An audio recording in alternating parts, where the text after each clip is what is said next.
السلام علیکم ورحمۃ اللہ وبرکاتہ۔ اللہم صلی علی سیدنا محمد وعلی آل سیدنا محمد وبارک وسلم افضل صلواتک بعدد معلوماتک وبارک وسلم۔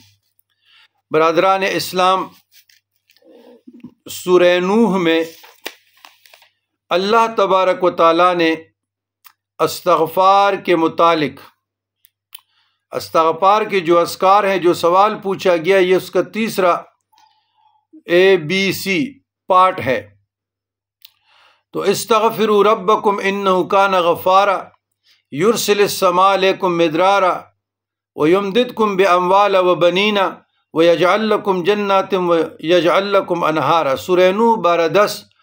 اس آیات کو، اس قرآنی آیات کو 1 2 3 یہ 3 آیاتیں ہیں، یہ اپنے اعمال میں رکھے، اپنے وظیفے میں رکھے، کم از کم 3 مرتبہ، کم از کم 3 مرتبہ۔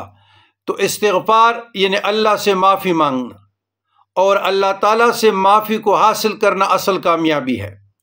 جس کو معافی مل گئی اس کو ہر نعمت مل گئی، کیونکہ اللہ تعالیٰ بہت زیادہ رحمان، رحیم اور کریم ہیں۔ ہمارے اور پیارے اللہ کے درمیان سب سے بڑی رکاوٹ گناہوں کی ہوتی ہے۔ ہم گناہوں کی وجہ سے بہت زیادہ آزمائشوں اور نحوستوں میں گرفتار ہو جاتے ہیں، اور جب یہ رکاوٹ ختم ہو جاتی ہے ہمیں معافی کا خزانہ نصیب ہوتا ہے۔ تو اللہ تبارک و تعالی ہمارے لیے اپنے کرم اور اپنی نوازشات کے سب خزانے کھول دیتے ہیں۔ تو جب استغفار، آپ کا توبہ قبول ہو جائے، تو آپ بندے اور اللہ کے درمیان جو رکاوٹ تھی وہ دور ہو گئی، آزمائش ختم ہو گئی، نحوست ختم ہو گئی، تنگ دستی مفلسی ختم ہو گئی، لا علاج بیماری کا دوا شفا مل گئی، رزق کی فراوانی ہو گئی، مال متاع میں برکت ہو گئی، کیونکہ آپ اللہ کے پیارے ہو گئے، آپ کا توبہ قبول ہوگا، آپ خالق کے پاس پہنچ گئے، آپ کو قرب خداوندی عطا ہوئی۔ تو قرآن مجید کی روشنی میں استغفار کے سلسلے میں یہ سورہ آل عمران کی 16 بہت مختصر دعا ہے۔ ربنا اننا آمنا فاغفر لنا ذنوبنا وقنا عذاب النار۔ یہ بھی قرآن مجید کی روشنی میں استغفار کے کلمات میں سے ہیں۔ اس دعا کا ترجمہ یہ ہے، ربنا، اے ہمارے داتا، ہمارے رب، بلا شبہ ہم ایمان لائے ہیں، ہمارے لیے ہمارے گناہوں کو معاف کر دے اور ہمیں آگ کے عذاب سے بچا لے۔ بہت مختصر دعا ہے۔ نوافل میں رکوع کے بعد سبحان ربی العظیم کے بعد سبحان ربی الاعلیٰ کے بعد اور تشہد میں اللہم ربنا کے ساتھ یہ دعا آپ کثرت سے پڑھیں، چلتے بیٹھتے اٹھتے۔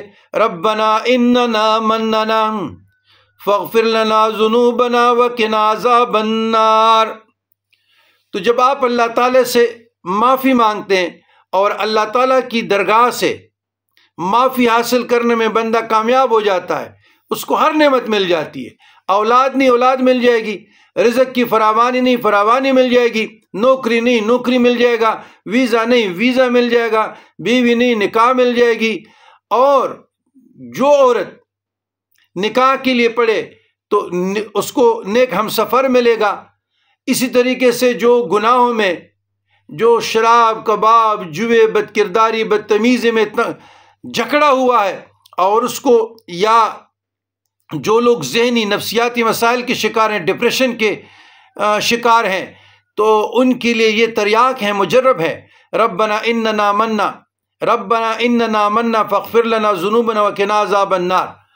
تو یہ قرآن مجید فرقان حمید کی روشنی میں استغفار کے جتنے کلمات آئے ہیں، انشاءاللہ العزیز یہ ہم آپ لوگوں کو اس لیے بتا رہے ہیں کہ قرآن مجید فرقان حمید سے ہی یہ بھی استغفار ہے، اسی پر عمل کیا جائے اور یہ اپنے روٹین میں لائیں، اپنے اعمال میں لائیں۔ یہی استغفار انشاءاللہ کامیابی ہی کامیابی ہے اور قرب خداوندی کا نتیجہ ہے۔ ربنا اننا آمنا فاغفر لنا ذنوبنا وکفر عنا وقنا عذاب النار۔ ربنا اننا آمنا فاغفر لنا ذنوبنا وقنا عذاب النار۔